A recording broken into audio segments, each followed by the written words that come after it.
¿Qué es el error en derecho penal? Imagínate que un día por la tarde te vas a cazar y de repente disparas y en vez de matar a un jabalí, coges y matas a una persona por error, pensando que era un animal. Pues bien, esto sería un claro ejemplo de error en derecho penal. Pero ¿qué tipos de errores podemos encontrarnos? ¿Qué debemos saber para saber si estamos ante un error de tipo o por el contrario ante un delito que se ha cometido? Pues bien, quédate en este vídeo porque si estudias derecho te voy a explicar todo acerca de lo que necesitas saber acerca del error y los distintos tipos de errores que podemos encontrarnos dentro del derecho penal, porque estás en Derecho Virtual, donde te explicamos todo el derecho a través de clases cortas y vídeos directos al grano para que lo entiendas en menos de 5 minutos.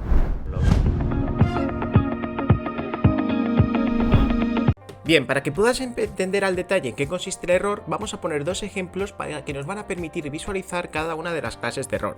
Imagina que Pablo quiere matar a Amelia, sin embargo se confunde y mata a su hermana gemela Laura. ¿Esto se tendría en cuenta a la hora de examinar su responsabilidad? Y ojo, si sabe quién es, pero lo hace bajo la errónea de creencia de que es legítima defensa, es decir, imaginémonos que se piensa que le va a clavar la otra persona un cuchillo. Otro caso muy similar. Imagínate que ahora Pablo tiene en su casa unas bolsas que cree que son té cuando en realidad contienen droga.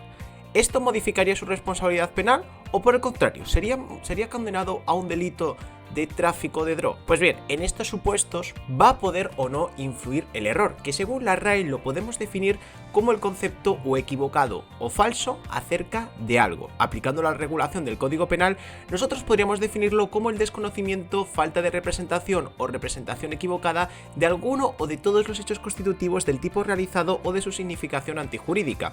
En los ejemplos que hemos visto antes, hay una representación equivocada en la cabeza de Pablo de, por ejemplo, de lo que hay en las bolsas de té o de acerca de quién es Amelia. En el Código Penal, el artículo 14 regula el error, que establece una serie de apartados. Los dos primeros se refieren al error de tipo y el último al error de prohibición. Vamos a ver cada una de estas clases de error para que lo veas más al detalle. Bueno, en primer lugar tenemos el error de tipo, que se produce cuando el mismo incide sobre alguno o todos los elementos del delito. Por ejemplo, en el caso de Pablo, el error sobre el objeto del delito, Amelia, al confundirla con su hermana gemela, sería un error de esta clase, o también cuando cree que en la bolsa no hay sustancias prohibidas sino té. Dentro de este error de tipo, ojo, porque podemos distinguir a su vez entre, primero, el error in objeto, se da cuando el sujeto dirige la acción contra un objeto distinto de aquel contra el que quería dirigirla, o bien cuando confunde un objeto con otro. Por ejemplo, confundir el té con sustancias prohibidas sería un error in objeto. Ahora bien, el supuesto más importante de error de tipo lo constituye el error in personam. Este sería justo el supuesto de confundir a Amelia con otra persona, es decir, con su hermana gemela.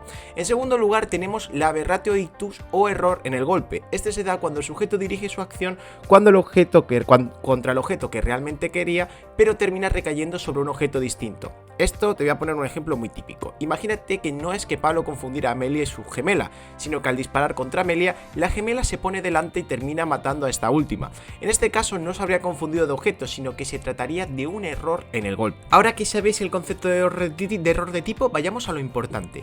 ¿Qué efecto crees que va a tener que concurrir el error de tipo?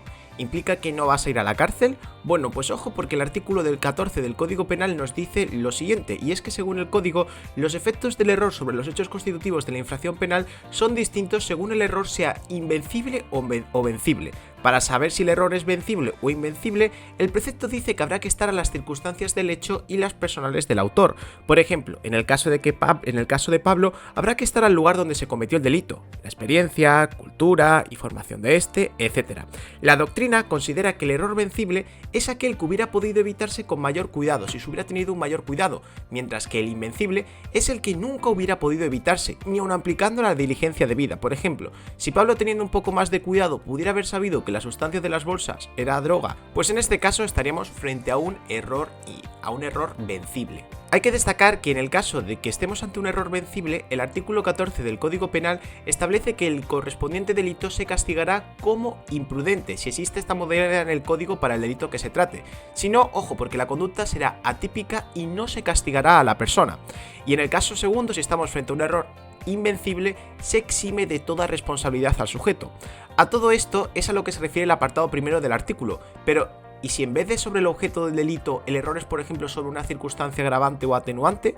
Pues a eso es a lo que se refiere el segundo apartado al decir que el error sobre un hecho que cualifique la infracción o sobre una circunstancia agravante impedirán su apreciación.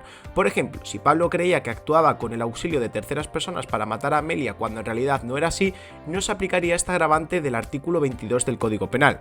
Cabe poner de relieve que en este párrafo el código no menciona la distinción entre error vencible e invencible, impidiendo su apreciación tanto por uno como por otro. Hay que destacar que debe incluirse en el ámbito del precepto tanto las agravantes del carácter genérico como los específicos que contienen determinados delitos.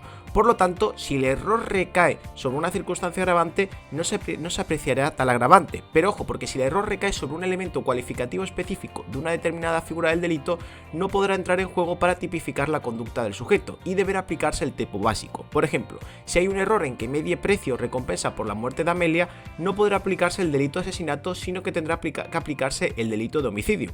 ¿Y qué pasa si en vez de con agravantes o hechos cualificadores ocurre con atenuantes y circunstancias eximentes?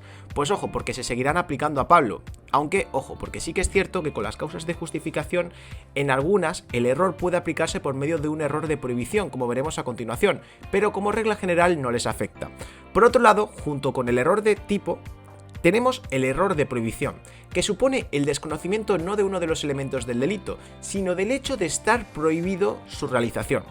Dentro del error de prohibición se incluyen, en primer lugar, el error sobre la ilicitud de la conducta. Se trata aquí del que actúa típicamente cree que lo que está haciendo no es delictivo. Por ejemplo, es la situación de Pablo cuando hemos dicho que sabiendo que lo de las bolsas no es té, sino una sustancia de droga, se piensa que no es delito poseerlas o traficar con ellas.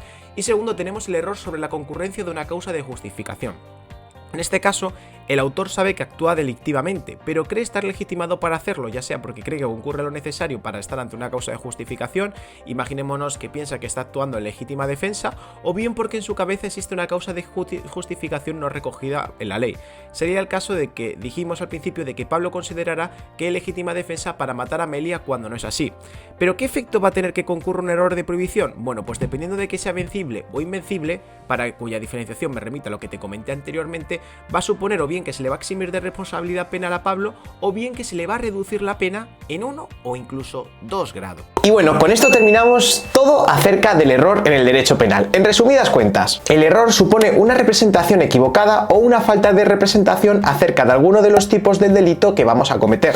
Y dependiendo de que estemos ante un error vencible o invencible, podremos ver cómo quedamos totalmente exentos de responsabilidad penal o cómo, ojo, esa responsabilidad penal existe pero se ve atenuada. Y eso sería todo. Nos vemos en el próximo vídeo. Recuerda por último que si este tipo de vídeos te son de utilidad, tienes aquí una lista de reproducción de un montón de vídeos de derecho penal donde te explicamos todo lo que necesitas saber acerca de tu examen que te vas a tener que enfrentar dentro de poco.